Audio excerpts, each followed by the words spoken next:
এই ভিডিওটা হচ্ছে কোরবানির দিন আগের রাত্রের ভিডিও। তো ফার্স্টে আমি নিজের হাতে সুন্দর করে তারপর ঈদের সকালে আমি কিন্তু ফার্স্টে বিছানাটাকে পরিষ্কার করে নিই, যেহেতু বাড়িতে অনেক আত্মীয় স্বজনরা আসে তার জন্য।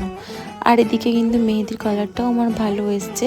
আমি একটু বড় নাইটি পরতে পছন্দ করি, বাট এবারে এত বড় নাইটি কিনেছি যে পায়ে পা লেগে পড়ে যাচ্ছি। আর মেহেন্দির কালারটা তো তোমাদের বললাম খুবই সুন্দর এসেছে। আমি না অর্গানিক মেহেন্দি পছন্দ করি, বাট এবারে কিন্তু তৈরি করা হয়নি, তাই হাতে লাগানোও হয়নি। যাই হোক, সকালের দিকে ক্ষীর আর মাংস খেয়ে বেরিয়ে পড়লাম আমার দাদিদের বাড়িতে। তো চলো ফার্স্টে দাদিদের বাড়িতে চলে আসি। এদিকে নেহা দেখি হাঁ করে ফ্যানের হাওয়াটাকে খাচ্ছে, পাগল নেই কি জানি। আর আমার বোনও এদিকে ফোনে ব্যস্ত। আর এরা ঈদের খুশিতে পুরো পাগল হয়ে গেছে, তাই নাচতে লেগেছে। তাই এদের ভিডিওটা একটু তোমাদের সাথে শেয়ার করলাম।